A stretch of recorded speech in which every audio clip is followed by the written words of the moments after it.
Hey guys, welcome out to Revolution tonight. I'm just going to start going through a video that I hadn't heard before actually, and so this was one done by Stephen Boyce and Peter Gurry, and so Stephen Boyce is interviewing Peter Gurry and just talking about textual criticism. This was just after my debate with Stephen Boyce and before he did a debate with Jeff Riddle. So I noticed that after he did a debate with Jeff Riddle, he seemed to become quite, um, I guess, yeah, I wouldn't say nasty, but quite defensive, very defensive. Having people like Stephen Avery and people like James Snap questioning him constantly and bringing up things that he said, and it just put him on a back foot, and I was also questioning him about some of the things that he was saying online. And so, but I saw this video and I thought, well, he does mention me in it just in passing. But I thought it would be interesting to go through this and just give my opinion on these things. Oftentimes, I would do these videos and they're on Facebook, and so I thought, well, I may as well do these live straight away on YouTube, because it seems to be a forum which a lot more people seem to be getting a lot more out of it. Where on Facebook, it's sort of more for, relatives and, friends and things like that, where, YouTube, people are searching for this material on YouTube to listen to and things like that. Anyway, so I won't bore you with details, but I'm just going to start this and we're just going to go along with it. So hopefully we've got some volume here. That's turned up.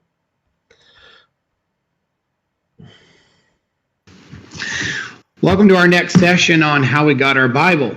Here at City Light Seattle, we've been working very hard to get content material provided for you on the history of how we got the canon and also how we got the text and the differences in them and so forth. Numerous questions have come in over the last 6 months. More than 1,000 probably emails and messages collectively have asked questions on how to deal with problems within the text. How do we know we have a Bible that is trustworthy?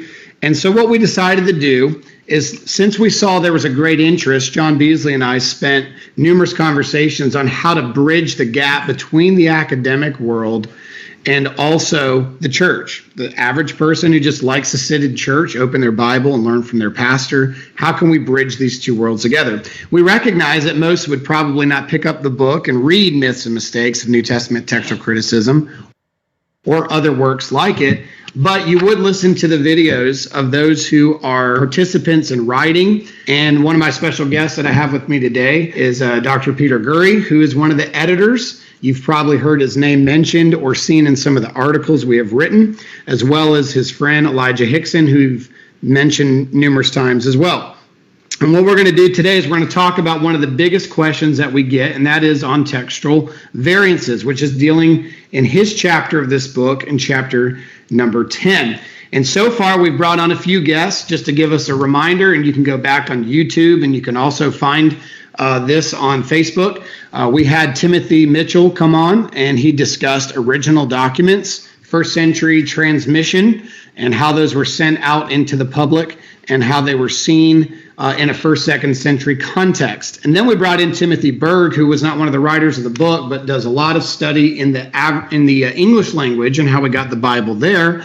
And he demonstrated the reason the King James came into existence and how that affected the English Bibles of today. And then last time we had Dr. John Mead on, who dealt with the Old Testament. We talked about Old Testament textual variances. We talked about the Dead Sea Scrolls, some of the older Greek manuscripts of the Old Testament as compared to the Masoretic text, and so forth. We also talked about Origen's hexapla and so forth. And so there's quite a lot of these videos. I've gone through most of them, and some of them many times, because when you're dealing with people who are text critics, oftentimes it's in the details, and sometimes things that they omit or that they parrot other people saying, like Peter Gurry does here with a lot of Dan Wallace's material, that when he summarizes it, it's summarized in a different light. And so sometimes by going through things over and over, you can see different shades of how people are attacking this issue. Um, and so I have made notes on a lot of these videos, but I haven't made videos, and so I'm going to be going through and doing that over the next few months, I guess. And so at the moment, I'm doing a series on 1 John 5:7, and so basically any type of information on 1 John 5:7, I'm just doing a video on it, whether it's a 10-minute video or an hour-long video or whatever. I'll just go through Origin, go through um, Augustine, go through Erasmus, go through so just systematically sort of going through early church writers, but actually not in a real chronological sequence. I'm jumping all over the place. And really, it's only the ones on my website that have articles that are already well written and established and can be easily read online. But I do plan on going through these videos, and I can see the shadows of the Credo course that Dan Wallace did. And so years ago, I got a hold of that, and I would listen to that over and over and over and over and over, and to the point where everything would click into place. Anything that I didn't know about, I would look up in a dictionary or Google, whatever. And I guess that sort of it gives me a good grounding um, for combating a lot of this information that's coming out, because most of these guys, like Peter Gurry, I'm pretty sure Elijah Hickson, they have been underneath the wing of Dan Wallace. Dan Wallace wrote the foreword to Myths and Mistakes, and so um, yeah, I guess in a sense, me offering a critique on these things, it just puts things in a different light. And so, if you don't know who I am, my name's Nick Sayers. I I get labelled King James only. I had a guy the other day just saying, "You are King James only, and you just won't admit it." And it's like, but King James only comes with baggage. It comes with, you apparently have to like Peter Ruckman and Gail Ripplinger and these other people who I don't really like, that much. So someone like Gail Ripplinger, I can read through her books and go, okay. And I actually stated the other day on a page called The Church Split, and I'm going to be going through some of his videos as well.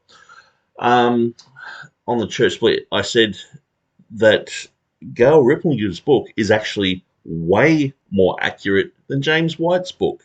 Now, I'm not saying that I'm recommending Gail Ripplinger's book, but what I'm saying is James White, his book is so filled with errors, so filled with fallacies and anecdotes that are not true, and things like that. That if you were to put them side by side and say which one actually has more fact in it, it would be Gail Ripplinger's, and that's not putting her on a pedestal. That's showing how poor James White's material is. So I wrote a 200-page book on Revelation 16:5 and what James White said about it, and I debated Stephen Boyce over this issue, but that just showed me how little James White knew about that. And so I'm going through his book and just tearing it apart and just going piece by piece through his book and just realizing that James White, he's a popular apologist. Yes, he says some very good things about Roman Catholicism and and other cults, but when it comes to this issue of bibliology, um, his writings are very popular. He has a popular style, but when it comes to the data, oftentimes, which gets parroted over and over and over again, um, that there's so many flaws in it that I would have to hold up someone like Gail Ripplinger's book and say that this is way better. And so I know some people are shocked that I'd actually said that on the Church Split. But then the guy on the Church Split said, okay, well, show me some of the errors. And so I just wrote about 5 or 6 main errors, and he sort of pretended that he was bored with it.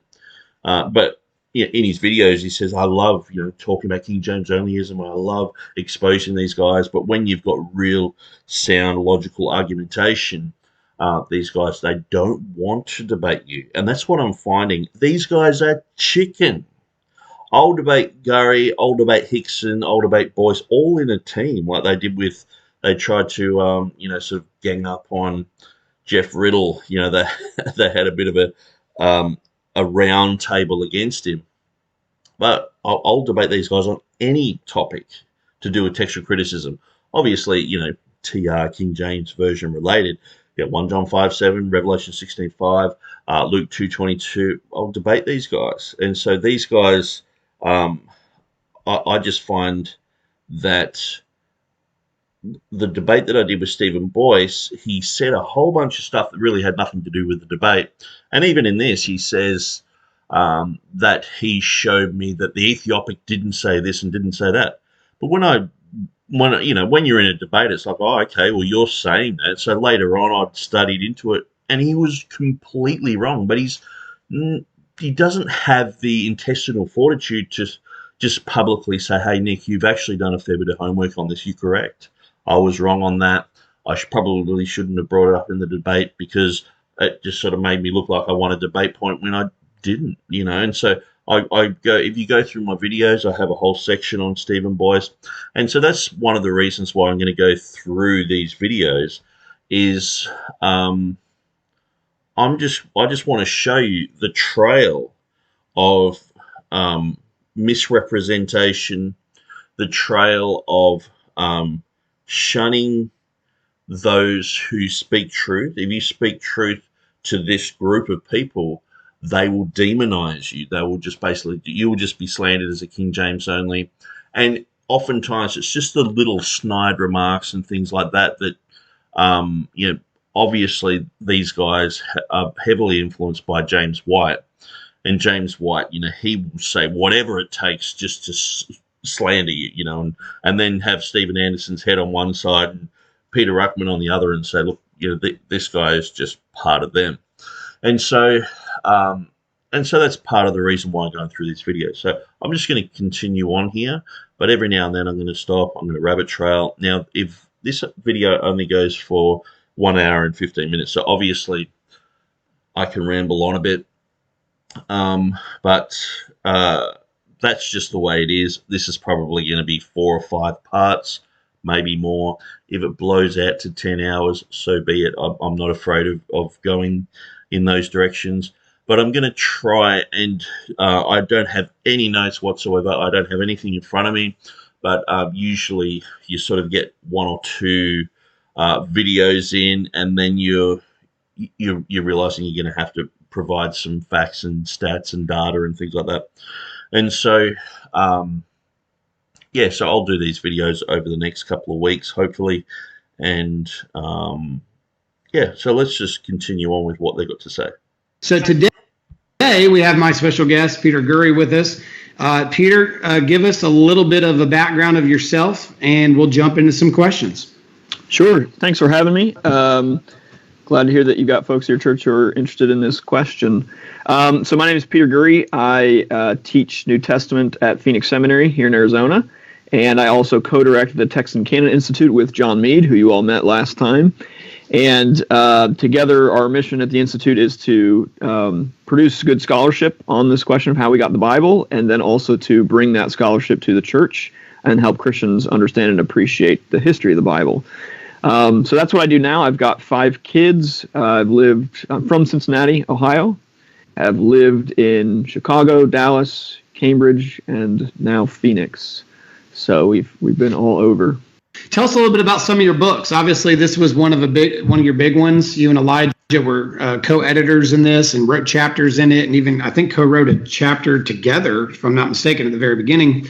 Tell us about some of the other works that you've done as well. Yeah, sure. So Myths and Mistakes kind of grew out of it. Was really Elijah's brainchild, and both of us were doing PhDs or finishing up PhDs in text criticism at the time. And we're evangelicals, so we've grown up with even in evangelicalism, and we know that text criticism is often a matter of apologetic interest, and Christians oftentimes have a lot of questions about it. And especially as a result of the popularity of Bart Ehrman's 2005 book, Misquoting Jesus, something kind of shifted then. And it was like before that time, text criticism would occasionally get talked about in apologetics. And after Bart Ehrman, it was like it always got talked about. And you kind of had to talk about it with people. And so we actually wrote Myths and Mistakes not to answer Bart Ehrman, because we kind of felt like people had already answered his objections. But we actually wrote it to kind of correct some of the misinformation that has sprung up in answer to him. So as apologists feel the need to answer him, some of the nuances and important details of a technical field like text criticism can get lost and get diluted by the time they reach an apologist. And so we just kind of realized that apologetics is important, and we wanted to help apologists. So that's the aim of the book. Yeah. There. The other books I've written two. One's on my shelf over there. Sorry. But they're both on the same topic. I've got the smaller one here. This one is the simplified version of my dissertation, which is a new approach to textual criticism, which I co-wrote with Tommy Wasserman. So I just wanted to note that he co-wrote this with Tommy Wasserman. And so Tommy Wasserman, he's on the ETC blog. He is known for his work to cast the first stone with Jennifer Knust. Now, if you know anything about Jennifer Knust, she is pretty much, when you watch her videos, when you listen to her talk in all sorts of different situations, she's trying to spice the Bible up to a sense where she's always talking about rapes that have happened in the Bible, or sex in the Bible, or does the Bible condemn or approve of homosexuality, and so she is, like, when I listen to her stuff, she's way more liberal than someone like Bart Ehrman. But Tommy Wasserman, he's written a book with her about the woman caught in adultery, because that's a saucy topic, I guess, and I would say that she doesn't classify herself as a believer. I mean, from what I've heard come out of her mouth, she doesn't believe the Bible at all. She thinks it's just a myth. And Tommy Wasserman finds that it's fine to work with her and write a book on this, and that apologists would go to these people to find answers. And so it's just absolutely amazes me that someone like Peter Gurry, here he is, he's saying, I want to be a help to apologists, So, there's so many apologists around nowadays on the internet. And one of the strange things is I've done apologetics since, the first week of my Christianity. I just had Jehovah's Witnesses come to the door, and Mormons, and we would go out street preaching and just run into Catholics. And so we were just constantly always doing apologetics. But then I got involved in some apologetic ministries, but they weren't really called apologetics ministries. And Peter Gurry is right. People need good stats. They need good information. But the thing is, here he is co-writing a book with Tommy Wasserman, who is prepared to bring Jennifer Knust into this arena, greatly compromising that whole area. And, I know a lot of these guys will say, well, it's just the scholarship. Bart Ehrman, he's a brilliant scholar, and he can still have a neutral opinion. These guys don't have neutral opinions.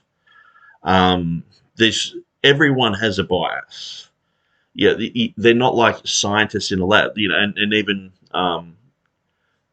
Peter Gurry would agree that it's a lot of this, science and textual criticism is art. It's people's opinions, it's theories, it's people's biases. And so, I've talked to Tommy Wasserman on Facebook. He blocked me. I was just asking him questions about what he thought about certain things. He was he's basically as far left as you could possibly go. He's very socialist and all the rest of it. But he is woke. He would be the definition of a woke Christian. Progressive and all the rest of it. But because he's a scholar, he's accepted. And this is the problem, that the academy is basically saturated with atheists and non-believers and just lukewarm, progressives and all the rest of it. And these guys, they want to make inroads into that, and so they won't talk about these guys. They will never talk about how Tommy Wasserman is just progressive, and Jennifer North, they'll never even talk about her. They just won't bring these things up. But then they'll talk about some hick, King James only guy, in Alabama somewhere, who's, said some stupid stuff about numerology. But the thing is, it's like that the hypocrisy of these guys is they don't hold their camp accountable. They'll say, "Oh, these King James only guys, why don't they get some better argumentation?" And they'll say, "I know that there's some scholarly guys out there in the TR camp and the King James preferred camp, but surely they can get some better argumentation, as if we're all part of a team and I've got to ring this guy up and rebuke him and say get some better arguments." When in their camp they just have, it's just liberal city. And so, anyway, I just sort of point that out. And it's on what's called the coherence-based genealogical method, which is a mouthful, but I did not pick the name. But it is a very important computer-assisted method of doing text criticism that's now being used to edit the Greek New Testament that my Greek students use at the seminary, and that so most pastors will use in the years ahead. So I wrote my dissertation really to test the method and see if it's any good, and I wanted to know why it was changing my Greek New Testament, basically. So it's quite interesting that you see throughout the Reformation, these guys, their text didn't exist. For Vaticanus, it was shelved. No one's translating from it. No one's working with it. Erasmus looked at it, rejected it. John Mill rejected it. The Reformers, not much interest in it. It had people were curious about it. But then, it becomes revived. Luckman, he does a non-TR edition. So it's one of the first to come through. Then you see Tischendorf, Tregelles, and right up to Westcott and Hort. And so Westcott and Hort, their whole concept was there was a Lucianic recension, and the Byzantine text was late, 4th century, after the 4th century. And so around about the time of Chrysostom, that's when the Byzantine text was sort of made, and the other texts were pretty much rounded up and burnt, or whatever the Lucianic recension was. But then after Westcott and Hort, they found papyri, and a lot of the papyri had Byzantine readings in it, and so they're like, actually the Byzantine readings are old, and so that blew Westcott and Hort's theory out the door. But they'd already sort of dethroned, or claimed to have dethroned, the Textus Receptus. So within the academy, they've said, okay, so say the Bible Society, 1804, when it started, they used to have the King James. They used to base their Bibles off the Textus Receptus. Now, some of these Bibles, like we've got the Russian Synodal Bible. So this one here, this is a very nice Bible, actually. It's got the Russian Synodal on one side and the King James on the other. So this was in 1876, and to do with the Russian Bible Society, RBS, as you can tell, and almost every Bible brought out was, every Bible basically up until after Westcott and Hort was a TR type Bible, and so then you have Westcott and Hort come along, And then you have Nestle. Now, Nestle, he made quite a big fuss about this, and they were contacting the Bible Society, and so they overthrew the Texas Receptus. The Bible Society had basically become the Unitarian Bible Society in 1831. When the Trinitarian Bible Society started, they most of the members of the Trinitarian Bible Society were formerly in the Bible Society, but left because there were so many Unitarians there, and they were persecuting the Trinitarians and coming against them. Some of the ways things were being translated were downplaying the Trinity. Instead of people coming and worshiping Jesus, they knelt down to Jesus. And things like this were coming across in lots of foreign language editions, and so you have this usurping of the Texas Receptus, and then you have Nestle coming along and doing a whole bunch of editions, and then the Nestle Island texts. So this included Carlo Martini, who was in line to be a pope. He was a Jesuit, and so he was sitting there with Bruce Metzger, who's a liberal, Kurt Aland, who's a liberal. These guys basically formulated the Nestle Island United Bible Society text, and they used different principles. They basically firstly worked off the Westcott and Hort text, and they used different principles to get their wording. And so we're up to the Nestle Island United Bible Society 28th edition now. And other texts have come out, the SIL text, the Tyndale House text, and there's probably that are popular, maybe about 5 Greek texts, and so they all have different varying readings and things like that. But the Nestle Island United Bible Society text is the most popular, and that's the one with the apparatus in it. And so it becomes a bit like a choose your own adventure Bible, where people are sort of like, well, you don't just go with what's written there. And these guys are going to talk about 2 Peter chapter 3, verse 10.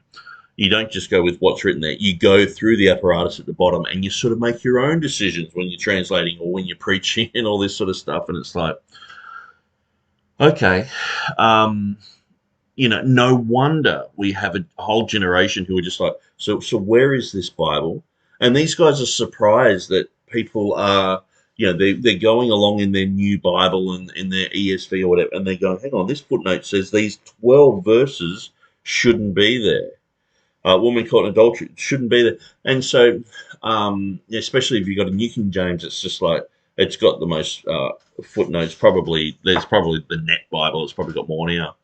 But New King James, it's just so many. The NU omit this. It's the Nestle Island United Bible Society. Omit this. Take this out. Add this. Do this.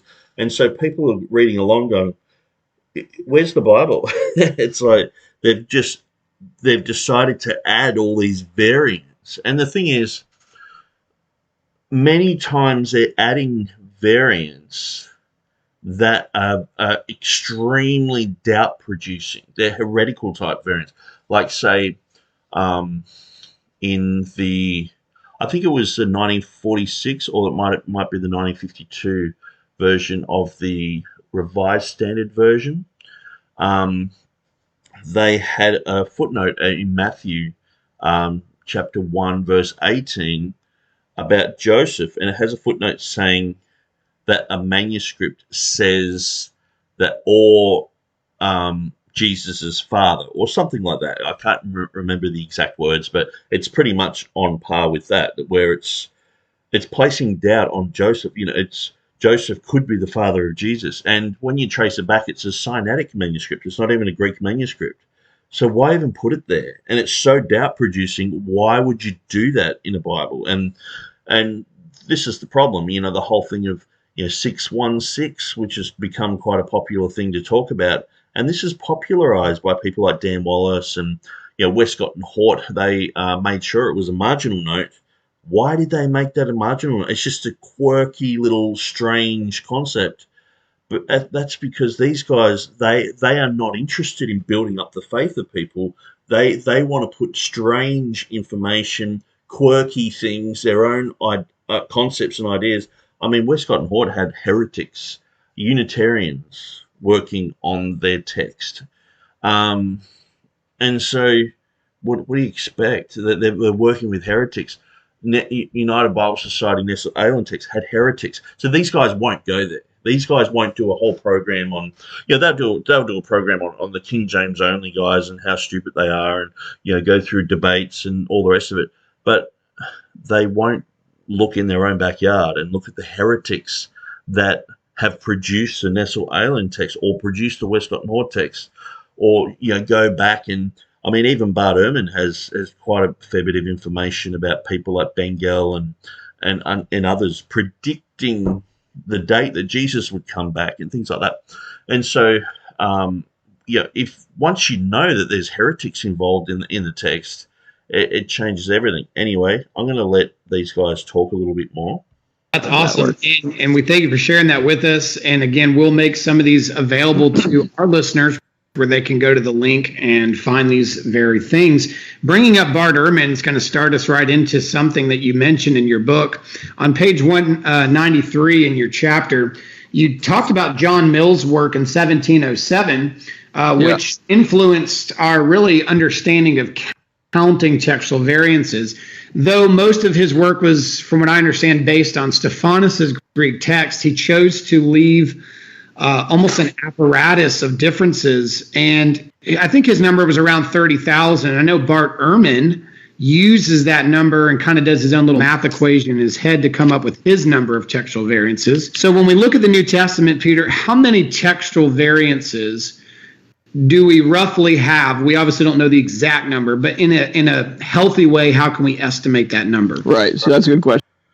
A better question, it's a good question, but a better question for these guys to answer would be, how many textual variants does Vaticanus and Sinaiticus create that are meaningful and viable? Because, we understand the Byzantine text, there's a whole bunch of things, and these guys are going to talk about this.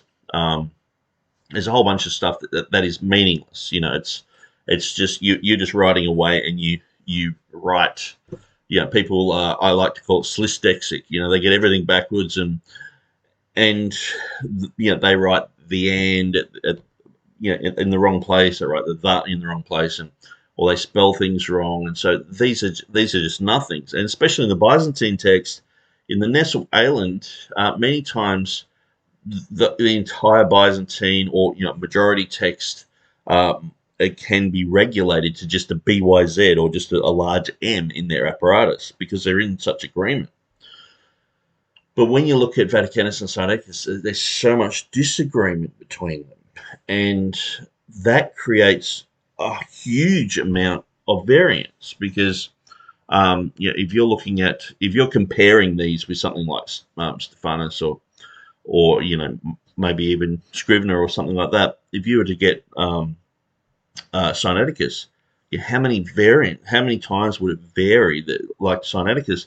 Then you get Vaticanus, how many times would that vary? And how many times would these vary between themselves? And what sort of how many of those are viable? Because oftentimes when you hear about the Byzantine text, people say, they had more of a piety for God, and they might have added Jesus Christ or Lord Jesus Christ and things like that. But these texts, Sinaiticus, Vaticanus, there's omissions, there's deletions, there's additions, to the point where it's changing doctrine, it's changing teaching. There are readings there that people don't go with. And what amazes me is that it seems that all of scholarship can just reject Codex Beza, the 5th century Codex Beza, named after Theodore Beza, as the living Bible of the early church and all this stuff. They can sort of go, okay, we know that's a hot potato, but Vaticanus and Sinaiticus, they're fine. They're the chosen pillars that we're going to go to. How come they can't be rejected outright as well because of their strange readings and because of the Gnostic influences in them? So anyway, So what John Mill did that was new was he compared a lot of manuscripts and then put them all in his edition. So I've got a reprint of his edition, and it's a thick beast. It's a big book. Nobody really knows if he has 30,000 variants. That's always been an estimate itself. If any of your listeners are bored the next couple of weeks at home, you can get online if you want a really fun project. Do me a favor and find a PDF of John Mill's edition and actually count the number, because I'd be really interested to know if it's actually 30,000. It may be, but 30,000 has always just been an estimate. But ever since Mill produced that, people have kind of given these estimate of how many variants there are. And so one thing I did in my work on trying to estimate how many there are is I kind of just tracked the number that's estimated, and you can kind of see it gradually growing over time. So after Mill, at some point, somebody estimates 70,000, then it jumps to 100,000, then 120, 150, 200, and Bart was one of the first to at least popularize the number 400,000. So Bart would say, maybe there's 200,000, maybe there's as many as 400,000. And then even since Bart, one text critic had suggested maybe there's 750,000. And the problem with all these numbers is that none of these folks ever said how they got their estimate. And in a few cases where they did, there was very good reason to question the way they got it. Okay, so, when Bart says 200 to 400,000, that's just his kind of educated guess, right? So what I did when I was doing my dissertation is I thought, we have some really good editions of portions of the New Testament where people have compared all the known Greek manuscripts that we have.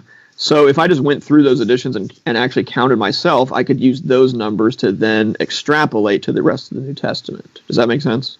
So what you have to do is you got to start with a section of the New Testament where we've done the work of collating all or nearly all the Greek manuscripts, and then as a matter of counting and providing a pretty simple formula of variance per word, and then you extrapolate from there. So what I found was it's probably better estimated about 500,000.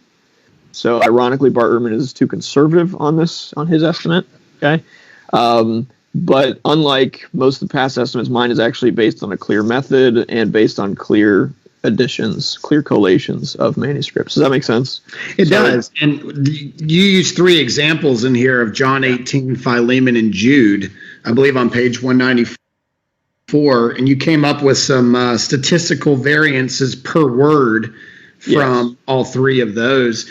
Now, explain a little bit about the variant, too, before you jump into that. A lot of the listeners, they hear these numbers, 400,000, 700,000, all of which are higher than the number of words in the New Testament. And this is the number that's been really freaking a lot of people out. One of the most asked questions on variances to our ministry, Peter, is how can we ever trust wording when there's more problems than words?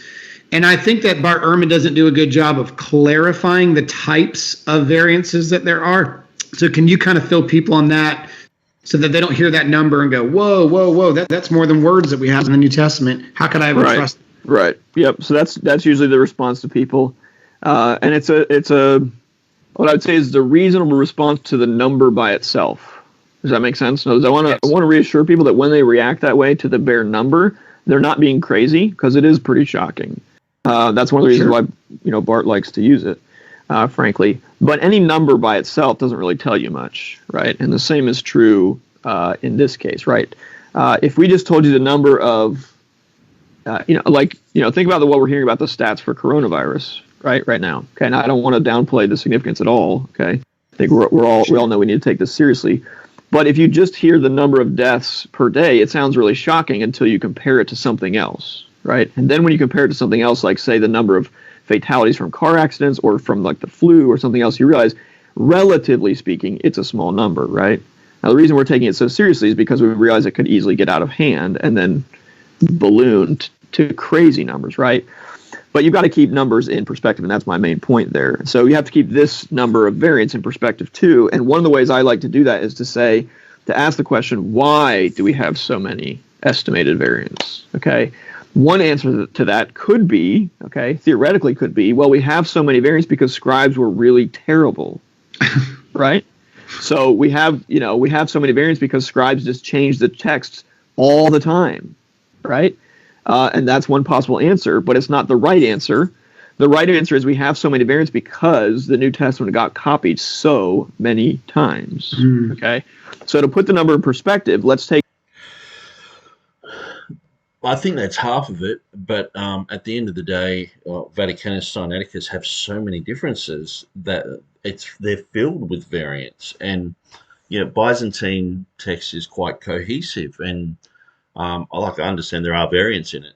But what I find amazing is Bart Ehrman, he uses this, there's so many variants and all the rest of it, and then you'll find Dan Wallace and co. They're sort of saying, okay, this is a huge thing that needs to be cleared up, and if people have issues with that, yes, that they need to hear that.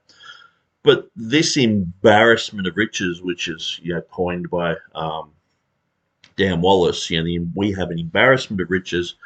Most of the embarrassment of riches, like 99.9% of the embarrassment of riches, these guys reject. And so if you just look at the last 12 verses of Mark, these guys will delete those 12 verses. They'll just go through, highlight them, press delete because of Vaticanus and Sinaiticus, because the words aren't found in those two manuscripts. Now, I know there's a few other issues of early church writers and Eusebius and people saying that there were manuscripts without the ending in it, but as a whole, I mean, there's 1,617 manuscripts that have it. There's 2 that don't, and so this embarrassment of riches, these guys aren't going to the embarrassment of riches. They're only going to Vaticanus and Sinaiticus, and so it's quite telling when you go to the last 12 verses of Mark. Like say with the Comma Johanneum, if I was to say, okay, guys, so how many manuscripts would be sufficient? Like Greek manuscripts would be sufficient. Comma Johanneum, it's backed up by 95% of the Latin manuscripts. Early church writings, it's as early as Cyprian. It's quite well attested. Plus, there's a lot of internal evidence. There's a solecism there if we take the comma out, grammatical issues, etc. And so we take all of that into consideration. But then if I say to these guys, okay, so how many manuscripts would we have to have? Because we know that there's no TR KJV person on earth who's not aware that it's slim in the Greek. There's only about 10 manuscripts that are talked about, and a lot of these are marginal and things like that. And so, we've sort of known that for 100, 200 years. It's not something that's new. But if I was to say, okay, there's 50 manuscripts with the comment in it, would that be sufficient for these guys? Well, no. If I said there's 100, well, no. If I said there's 1,000, no. If I said there was 99.9% of the manuscripts have the comma in it, they would still reject it because of Vaticanus and Sinaiticus. Now, doesn't that shed a bit more light on the rejection of the comma? So it's sort of like it doesn't matter what Greek evidence we have there, because most of the time the Textus Receptus is backed up by the majority of Greek text. That's why the TR was called the majority text until they printed one in the 1980s and called it the majority text, and just creating a bit of confusion there. But the thing is, the majority of readings in the TR, most of the readings in the TR are backed up by a majority text. Every now and then there's a minority reading. And so that's when it comes down to, say Erasmus in Revelation chapter 22, verse 19. He saw homoioteiton. He saw it's part of parablepsis, where you're reading a line and you skip a line and you might miss a word or two, or an entire paragraph, or an entire verse. And so he saw that there was homoioteiton there. But then you get people just not dealing with that. They just constantly say, so where are the manuscripts with that reading in it? It's like, well, if you understand that it's early Homoioutia time, then that crept into the stream of manuscripts. Why aren't you dealing with that issue? And so Luke 2:22, it says the days of her purification, talking about Mary.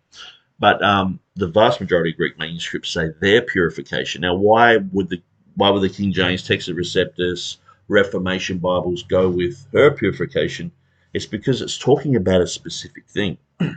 It's talking about after a woman has given birth that she is to go and get purified, not about um, you know their child getting purified or the husband getting purified. It just doesn't say anything about that whatsoever. And the law is pretty strict. It's like you don't just go up to the altar and offer a goat on the off on or a pig in the offering on the altar. And so this is the thing. If you go through Leviticus, you go through the entire section where it talks about who's supposed to give this offering, and it's only the woman. So when it has "and the days of her purification," it's talking about two Greek letters here, and you're also looking at a church, the Greek Orthodox Church and the Roman Catholic Church. They both have this strange affection for Mary, a bit like Sam Shamoon. Many times they think she's sinless. Many times they think, um, she's a mediator somehow, mediatrix, and so they put her on a pedestal. They'll make statues of her, bow down, talk to Mary. Um, I'm sure that if the real Mary knew what was going on in her name, she would be disgusted because there's only one mediator between God and man. That's the man Christ Jesus.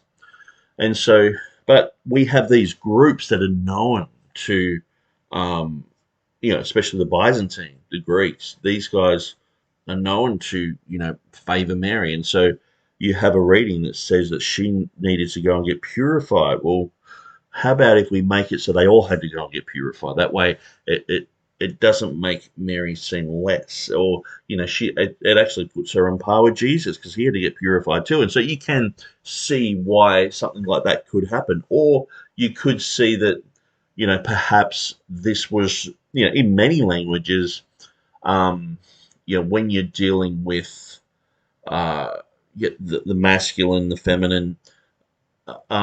If you were to translate that, say into, I'm just thinking of an example. I can't think of a good one, but I'm going to say Latin. It's probably wrong, but just say you to translate to Latin and then back into the Greek, you might actually lose the gender, and it might become plural. It could become singular, and so we see that even Codex Beza has the days of his purification, and so that's one of the things that when translating into some of the Middle Eastern languages, sometimes as a collective, it says him, or his, but it's talking about a group of people, including females, and so I guess we have that, like we brethren, that can include females as well, but it can be just about brothers as well. So it's the context that formulates that difference, and so, but at the end of the day, we do have good reasoning for Luke 2:22 to be in the TR, and so, but that we understand and know that's a minority reading. So you get someone like James White, Dan Wallace, these guys, they'll focus on these minority readings and bring them up and say, oh, how can these guys have these minority readings? But the entire critical text is based on minority readings. It's when you look at the majority of manuscripts, they back up Byzantine texts. They back up a lot of the time TR readings, and when you look at the critical text, it's only based on the 50 or so other manuscripts. It's based upon that, so it's based upon a minority reading, and primarily Vaticanus and Sinaiticus. Like I said, with the last 12 verses of Mark, that's pretty much all you got. You got these two manuscripts against the rest. And so they're going to favor those manuscripts. They have a bias, they have a barrier to push, and they want these two manuscripts, just like Westcott and Hort did, to be the primary ones. oftentimes you won't find them talking about errors in these manuscripts, geographical errors, historical errors, genealogical errors. Like, say, for example, in Matthew chapter 1 and verse 7, and also in verse 10, there are two different people. There's Asaph, there's a psalm of Asaph, but the lineage there should be Asa. And it's talking about kings. It's not just talking about anyone. It's talking about the kings. And so Asa, and who was the other one? I can't remember the other one, but it's in verse 7 and verse 10, I'm pretty sure. But when Bruce Metzger was asking, how did this guy end up in a lineage of kings here, And so obviously any normal thinking person would say, well, Vaticanus or Sinaiticus or both, because many times they disagree with each other. Hosky has said they disagree with each other 3,000 times just in the Gospels.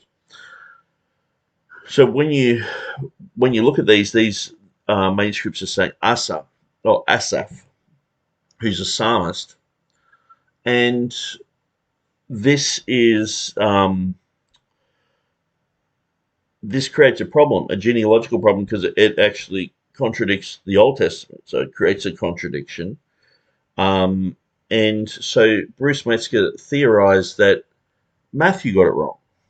The original writer got it wrong.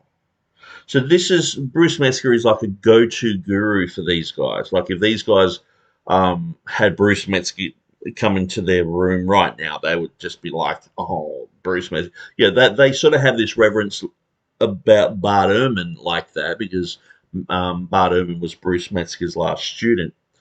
But obviously, because Bart Ehrman, he's become agnostic, atheist, whatever he wants to call himself, these guys, they would dislike that part of him, but they revere these people as the gurus. So these guys say heretical things, because isn't all scripture given by inspiration of God? So if God is guiding, it's not that the person's under this inspiration sort of thing. It's when they write the words down, those words are inspired. And so here's Matthew. He's writing Matthew chapter 1, and he gets to this place where he puts in this other person. And this is a very, very simple error. I mean, it's like writing, for us, it'd be like writing out a list of, say, the last, 5 or 6, presidents. It's quite easy. You just, Matthew probably knew this by heart. That they knew genealogies. The Jews knew these things. And all he had to do was just go to the Old Testament, and it's there, and many, many times repeated. But then we have this new guy in there. And so who was the other one? There was a Amos, that's right. You have the prophet Amos, but Matthew stuffed up again and put Amos there instead of Amon. And so, again, Bruce Metzger's just like, well, Matthew got it wrong. Not that Vaticanus and Sinaiticus are wrong. So this is how much weight they put on these manuscripts, that instead of just admitting that these manuscripts have these errors and things like that, they would prefer to actually blaspheme and say that basically God got it wrong. That's how ridiculous it is. And when you go through Metzger's commentary, that he says stuff like that all the time. It's quite heretical. So anyway, let's let these guys continue. Take John 18 as an example, okay?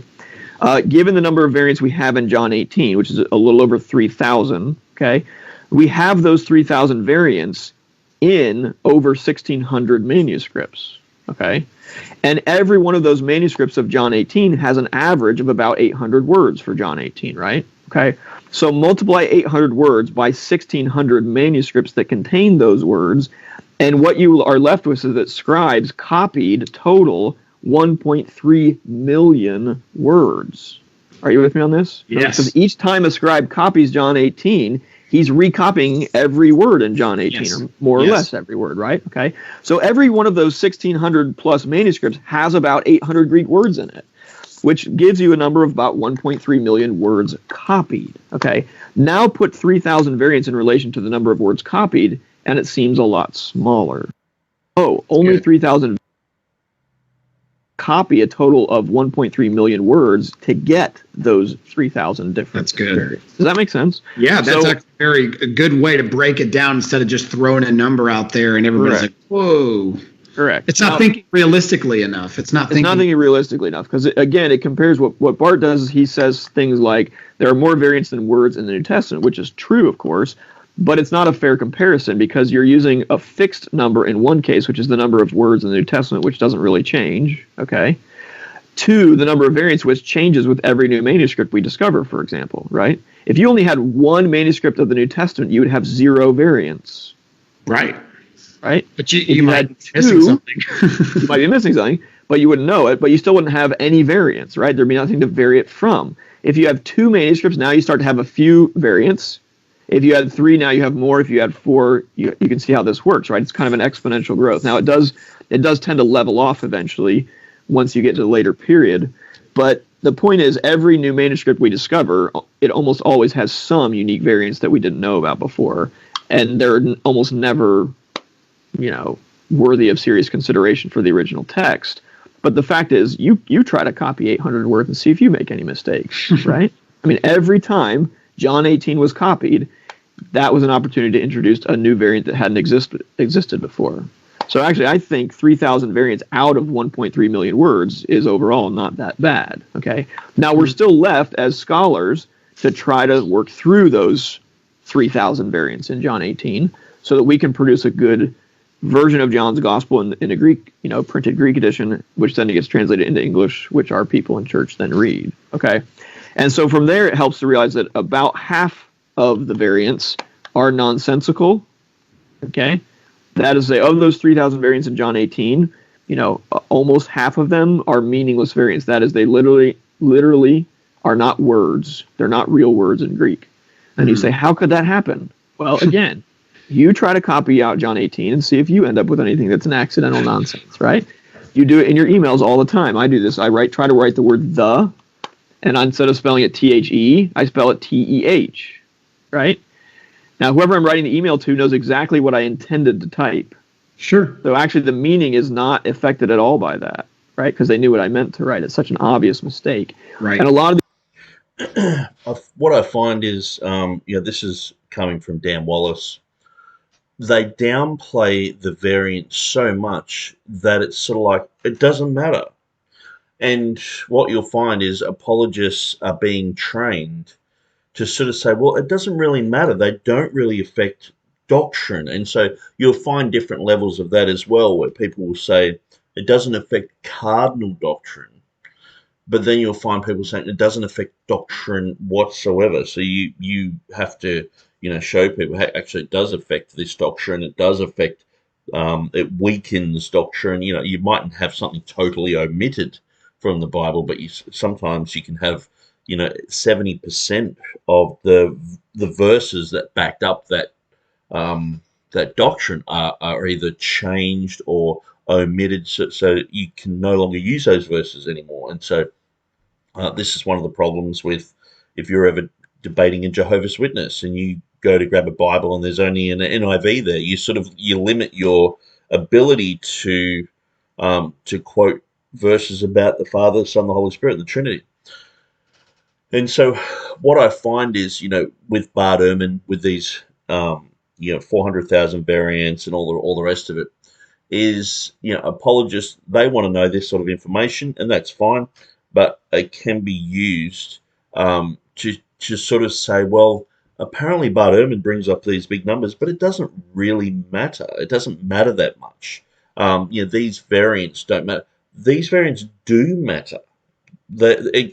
When I would prefer that people actually, like I understand if you're bringing this up with atheists or people who are writing the Bart Ehrman, I can understand that. But many times this is the mindset that I come against. When I'm talking about TR issues, KJV issues, people will sort of say, "Oh, there's no doctrine affected," and it's like, if you can't see that there's doctrine affected, then you're illiterate in this area. George Vance Smith, who was a Unitarian, he wrote a book about how his doctrine of Unitarianism is greatly strengthened by Westcott and Hort's text. So he worked with them, he worked on the text. And so issues like, God was manifest in the flesh, became who appeared in a body. Um, so God is no longer manifest in the flesh. It's someone appearing in a body somewhere. And these types of issues, George Van Smith, he wrote a book to one of the authors of the Westcott and Hort text. He's basically saying there are doctrinal changes. Unitarianism. And so what I find is these guys just parrot, oh, no, there's no doctrinal changes. And this is what I find with getting involved with these numbers. Many times it's like, okay, we're crunching these numbers down to the point where, okay, so how many of these are viable and meaningful? Or hardly any of them are viable and meaningful. Actually, no doctrine has changed. And even if you ask Bart Ehrman, he'll tell you no doctrine's changed. I look, in all honesty, these guys, if Bart Ehrman had just shut his mouth and said, I'm still a Christian, he could be sitting there in the academy and no one would really know that much about him. And he would just be like half of these other guys who are sitting in Munster, who really have no fruit of the Holy Spirit. They're the nicest guys, sort of thing. It's like, and me even just saying this is uncharitable. I'm not really being charitable to these guys, and the whole Mark Ward thing where you just got to be really nice to everyone. And just read Matthew chapter 23. Jesus was rebuking the religious people for having double standards and for creating confusion amongst the people and being hypocrites and whitewashed tombs and all this sort of stuff. And a lot of people within the academy, they are just like, in all honesty, if I met them in a church, I would just go, man, I doubt that guy's saved, and they create these different standards. Oh, if you believe in the Trinity, then you're obviously saved, and if you follow this preacher and this guy, and you're a Christian, and it's like, well, Jesus said, you know them by their fruits, and I just look at these guys. I just look at Tommy Wasserman and Jennifer Nust and the book that they've written, and I just look at the fruit of their lives, and I'm just like, why would anyone follow what they're saying? It's just because, they're part of the academy and they're the gurus and no one's speaking against them, so they must be okay. And so, anyway, I find this whole numbers game a bit of a distraction, and it just boils down to, none of the variants really matter. And then, we might get talking about the woman caught in adultery or the last 12 verses of Mark, where it's sort of like they're quite big. But, some of the tiniest variants matter. When you're looking at Luke 2:22, did Jesus get purified? Did he need purification? Did Joseph need purification? No, only Mary did. It's her purification.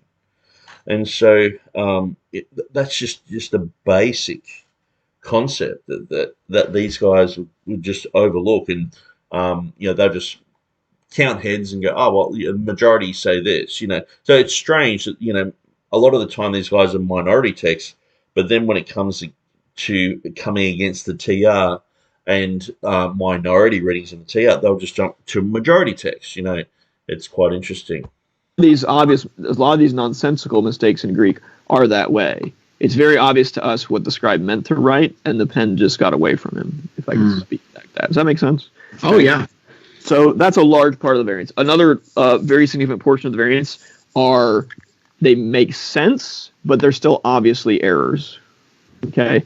So a scribe has replaced one word with another similar word. Okay? Or they're a variant that's found in only one or two manuscripts. And so out of 1,600 manuscripts, unless it's an early manuscript that it's found in, the chances of it being original are pretty slim. Right? Okay. So it's an idiosyncratic mistake of that particular scribe.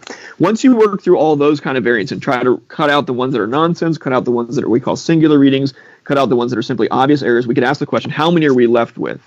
And here's where I think it's helpful to look at an edition like a Greek edition. So here's my Nestle Aland Greek New Testament that I make my students use, that I use to do my scholarship. Okay, in John 18, it has about 154 variant readings for John 18. Okay, so out of the 3,000, there's 154 in my academic edition of the New Testament. If I were to pull off my other Greek New Testament that's designed for Bible translators, we would find that it only has 10 variants for John 18. Okay, so only 10 that they think translators need to be aware of.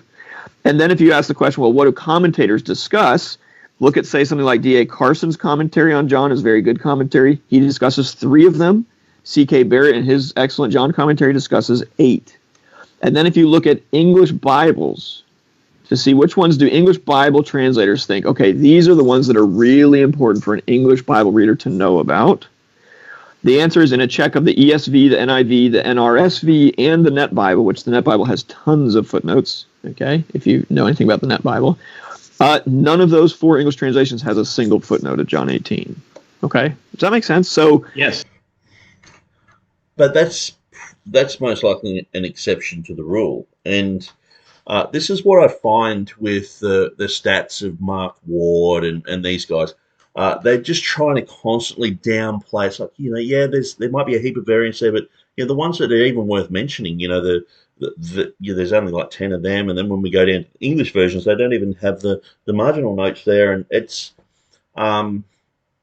this is what I find with Mark Ward with his website. Mark Ward, he basically said that he has a translation, pretty much the King James, but it's based upon the critical text, and he's going with a certain amount of variance, and so oftentimes he's not like when he brought forth that website, I pointed out 4 extra variants in just Matthew chapter 1 alone, and he actually added 3 of them, which shows me how poor his scholarship is. I just went through Matthew chapter 1, and I think I only went through half of that chapter as well, and so no, maybe I did go through the whole thing, and so anyway, but out of the 4 that I showed him, he went with 3 of them. And so it just goes to show, and he only had say 2 variants there, and then in the end he ended up with 6. I'm just sort of guessing with those numbers there, but just to give you an idea, he had to add these. Just say he had 3 there already, then he's ended up with 6, but that was just with one chapter. If we went through, some of the other chapters, if I was just to continually go through that work, at that rate, at say 3 variants a chapter, that's quite a lot. There's 260 chapters in the Bible, and so obviously there would be chapters like he's mentioning with none. But then there might be another one where there's 6 or 7 variants he doesn't mention. And so these guys are constantly trying to downplay the difference between the text receptus and the critical text. But what's amazing is then you get the other side of the coin where someone like James White is trying to show, the massive differences between the stupid Textus Receptus, King James Bible, Reformation text, but all of these guys will say, I love the prose of the King James and I love, the history of it and all this, and I read it. It's my, I've read it and this and that, and they all praise it, and then they turn around and just malign it and just say it's rubbish, and pretty much if you go past their introduction and just fast forward it 30 minutes, you get what they really think about it. But yeah, I just find this can be just distracting. It's not dealing with the real issues. Talking about this word is omitted here. This word causes a grammatical error. This word causes a genealogical error. This word here is, obviously a Gnostic doctrine. John chapter 1 verse 18. These guys just don't want to deal with all that. I'm not saying they never deal with it, but they actually talk about some of this stuff here. But what I'm saying is it's usually not the sort of thing that they're talking about. These guys are most of the time trying to belittle the King James, trying to belittle the Textus Receptus. A lot of the time they're trying to make light of how bad their manuscripts are. Codex Beza, oh yeah, that's bad, but these others, Vatican Sinaiticus, they're the best, and so you can't really be critical of them. And we've seen that is their standard. When you have 99% of all the other manuscripts say one thing, they will go with Vatican Sinaiticus. It's just, and so that is their standard. And even though they'll say, no, I go with other readings and I read other manuscripts and I do this and I've done my homework on this, and it comes down to Vatican and Sinaiticus most of the time, vast majority of the time. That means out of the 3,000 or so variants, 4 separate English Bible translation teams said, hey, there aren't any variants that rise to the level where we need to alert an English Bible reader, right? Either because all of them are easily enough resolved or they don't affect the translation or interpretation. Does that make sense? Yeah, so another way to wouldn't even notice. Yeah, so exactly. Most people wouldn't even notice. And that's between, obviously he's talking about the Greek text, but when we look at how that Greek is now translated into English, and so you have, it's not just a battlefield of, okay, well, this Greek reading and that Greek reading.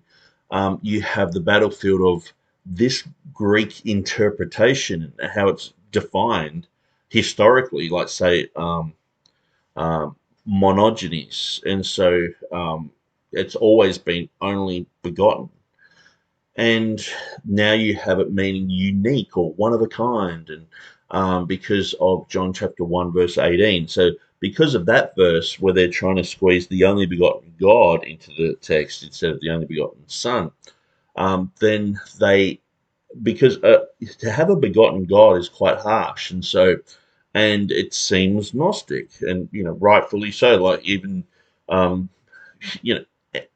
people who are like Russian Orthodox, Greek Orthodox, they look at that and go, that's just Gnosticism. They've dealt with it that much. They're just like, that's just pure Gnosticism. But here in the West, we're like, oh no, it means only begotten God. Is sort of like, Jesus. It just means the unique God, the one of a kind God. So what they've done is they've actually gone through a lot of these Bibles, because you'd have only begotten Son, only begotten this, only begotten that, and so they've actually gone through and changed a lot of that. So even with John 3:16, where it says, "For God so loved the world, He gave His only Son." So many times I'll take only begotten out because it's a unique Son. It's not the only begotten Son. And so there's a whole doctrine behind only begotten. So it's being changed, it's being modified, not because of the Greek text there. Well, it is changed and modified in John chapter 1 verse 18, but it's actually modified because of a definition change. And so this is what you find is, it's not just that Westcott Hort changed the Greek text, where you have 2,900 less words now in the Nestle Aland United Bible Society 28th edition, 2,900 less Greek words than the TR, and 8,000 changes. But then you have on top of that the way that the words that are left are being defined and translated. And so even into dictionaries and things like that. So we know Strong, he had some biases and things. But we see that this is coming across in the translations.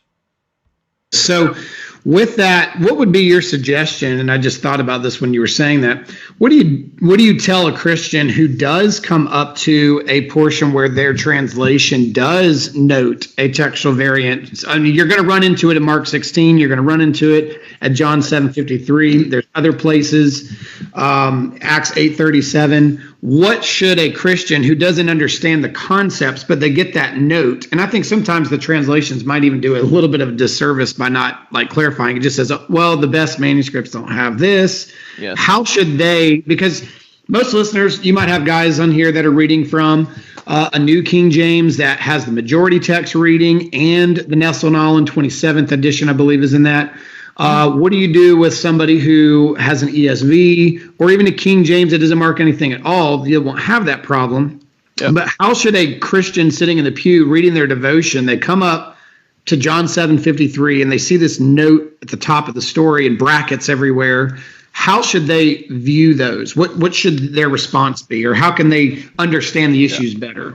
Yeah, so So I'll say a couple things. One is So I just want to say that's probably a question I would ask. It's like, okay, we've gone through the numbers and we've gone through the whole downplaying of everything. What about the real actual facts on the ground? These are missing. But see, I think the thing is we're going to the biggest areas where it's like 12 verses here, 12 verses here, 1.5 verses here. It's like even just one. We all know the Jehovah's Witness Bible, it says in the beginning was the Word was with God, and the Word was a God. Just that concept of a God, that reinterpretation, it's no different in the Greek. Um, that yeah, it makes Orthodox Bible believing Christians physically shudder and go, "That's disgusting. That's blasphemy." But then we can delete 12 verses here and there. We can delete wholesale just verses all over the place throughout the Bible, changing words here and there, half verses, quarter verses, and it's like that's what really needs to be talked about. That's why there's a whole generation of Bart Ehrmans rising up, because people are going, okay, let's go and read the Bible. They're grabbing their Bible off the shelf, and it's got footnote here, footnote there, and it's just producing so much doubt. Then, if they study these things out, they end up at the end of the rabbit trail listening to Bart Ehrman or Dan Wallace, who just sort of create more doubt. And you sort of, they will sort of pressure you to learn Greek and to know about these things, or else you're a dummy. And so you'll get right into it. And I hear these apologists, they're struggling to, keep on top of all these verses. And many times I'll just talk to an apologist and just say, well, what about this issue? I heard you say that this verse shouldn't be there, but what about all the early church writing quotations here? And what about all the manuscript evidence? And what about this? And what about that? And I just never hear from them again because they just can't deal with that. Because the argumentation is so strong for the text receptors for the King James in most of the places. It's just so strong that what can they say? And especially if they've only got 1 or 2 years under their belt of being text critic and all the rest of it. These guys have been at it for years, and so, but there's a lot that say someone like Stephen Boyce doesn't know.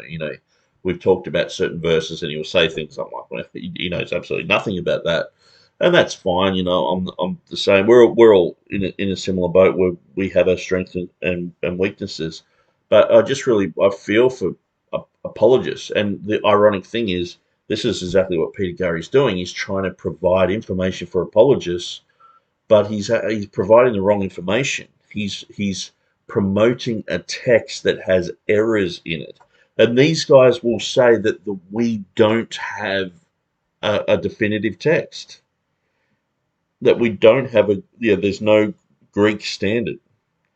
We can know roughly, and this is the whole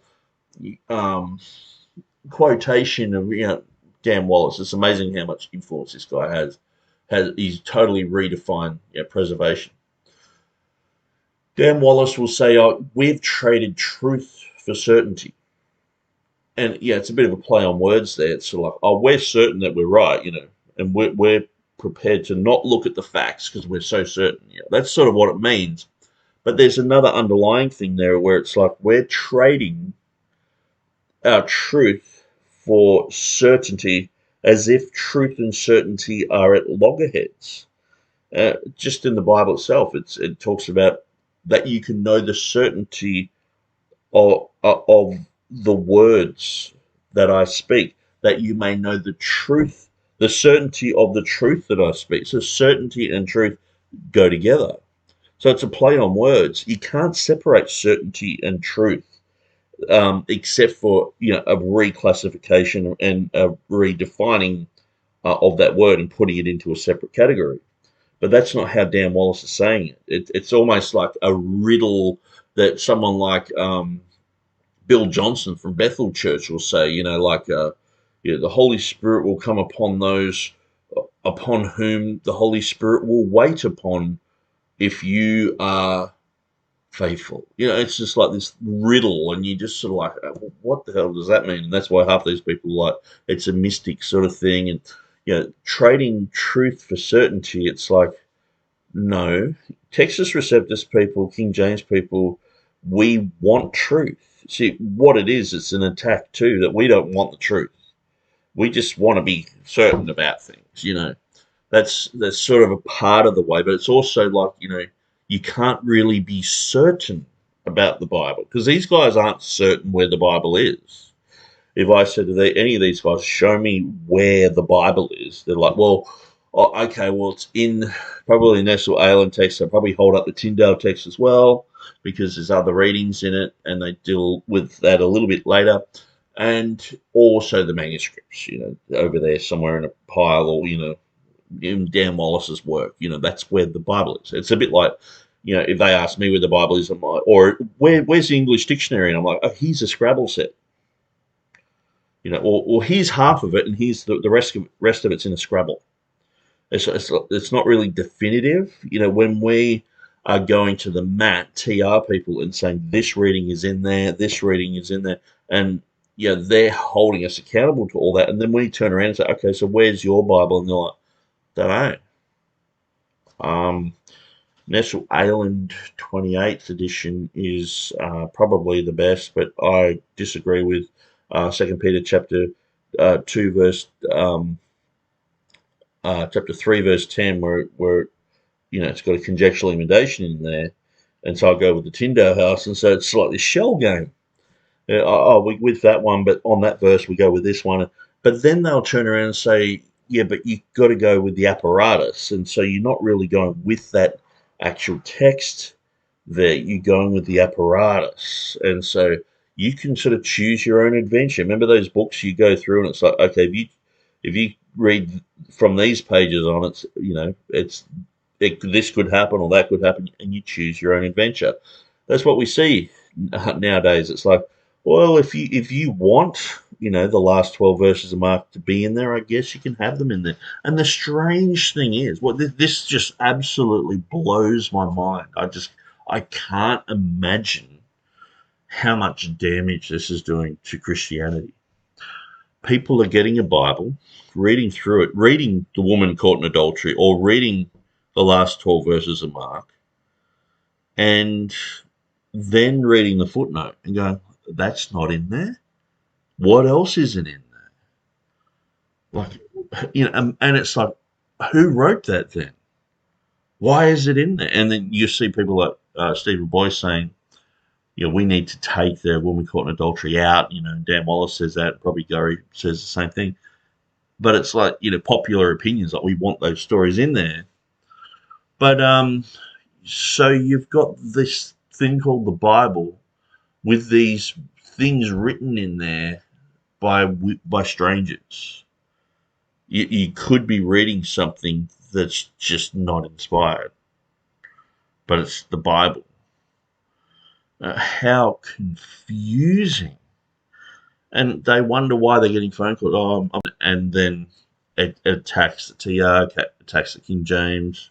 It attacks people who actually believe we have a Bible. Bible believers are attacked and told that we are in a cult, that we are heretical.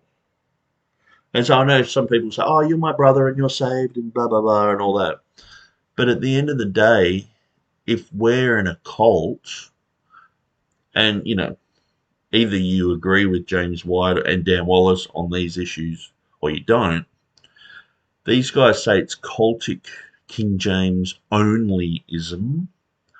And Mark Ward's doing videos on how to help your family escape King James onlyism.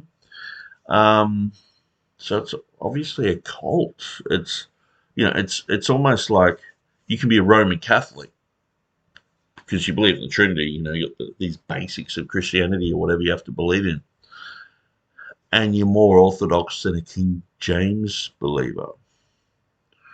It's just the state of Christianity has just nosedived, and just this is just ridiculous. And so this is one of the reasons why I come against this sort of stuff or do videos on this, because I see it as so important. and um, the doubt producing Bibles and footnotes and commentaries, and it's just like it's almost like this agnostic atheist, fake Christians, fake pastors, fake, just fakes. And I understand to build up someone's faith, against Bart Ehrman, yeah. But it's like at the same time, these people are just, they're going, hey, King James guy, we are going to laugh at you for believing this reading. We're going to laugh at you for, trusting that you've had the Bible for the last 400 years and 500. Most of the time it just goes right back to Byzantine, goes right back. Many times early church writers have quoted from it, and it's like all the way through we have the words, but it's like the last 12 verses of Mark. What a bunch of dimwits we are.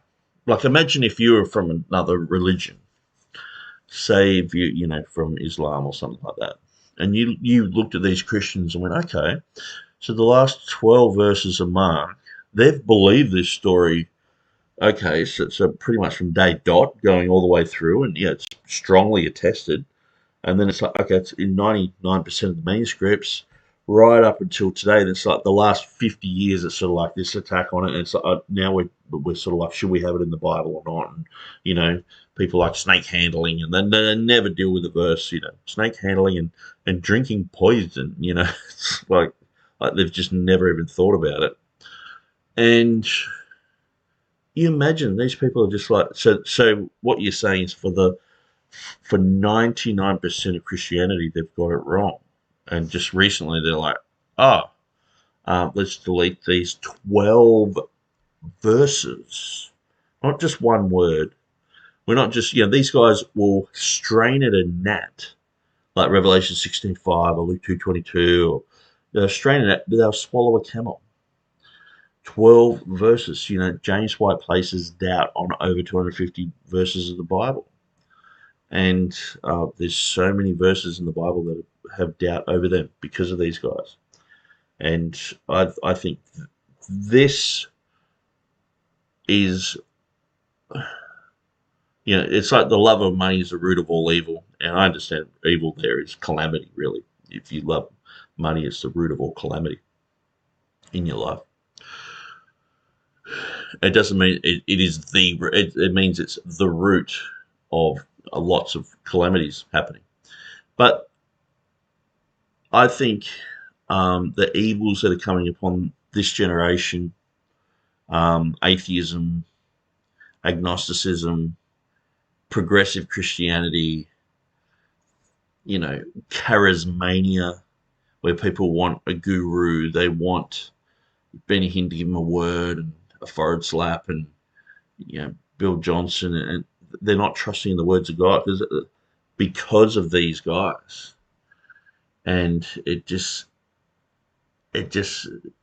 over the years, I've just realized how important this issue is. And that's why I've devoted so much time to it, because these guys are promoting doubt, where I believe what we have in the King James Version text receptus is the words of God. That you can put your trust in those words.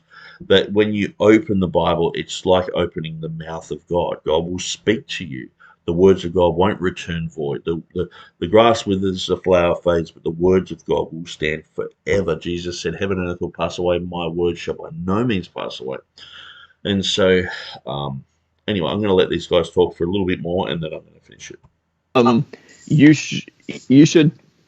You should take your English Bible footnotes as kind of signs, not as detailed explanations, right? An English Bible footnote can never give you all the detail you need. But what it can do, and what they do well, I think, is alert you to a difficult problem. In other words, I always tell my students, if your English Bible has gone to the trouble of giving you a footnote, which they do not like to do, right? Bible translators are notorious, especially the publisher side of it, right? They do not like to print footnotes if they do not have to, because they want to leave their text as uncluttered as possible, sure. Okay, to make it easier to read. So if they have put a footnote in, you can be pretty sure that, hey, this is pretty significant. Which is basically like, so you're reading through and you see a footnote, it's like, that's significant. This changes the Bible.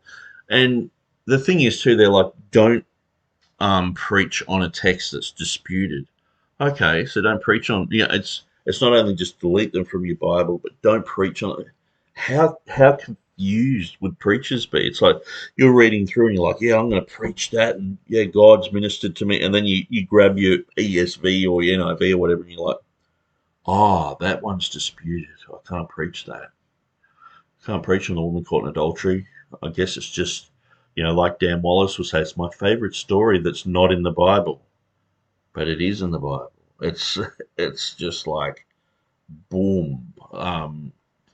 We have different truths, and yeah, it's to me this is just so strange. This is unbelief 101. This is bizarre, and it's really sad to see so many people get caught up in it. So anyway, what I'm going to do, I'm just going to check and see if anyone's commenting on this. I wasn't really expecting anyone. I'm right on the 20-minute mark, which makes it easy to remember. And so we have about 55 minutes left of that. I'll just minimize that. I'll go to the live stream. Whoops, wrong thing. Experiencing issues, battery going flat. Where did I have a chat? Here, live stream.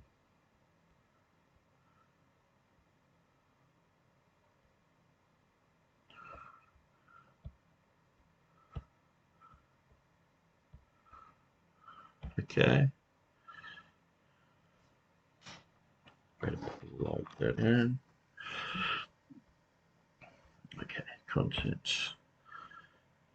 Let's just have a quick look.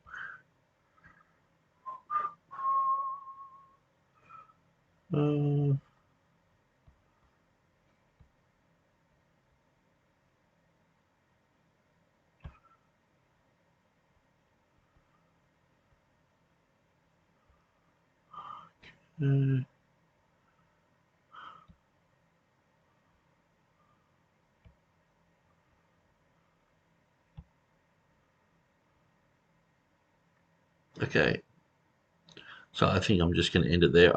I don't know that much about this, but usually when I jump in there was a chat. Maybe we go to dashboard.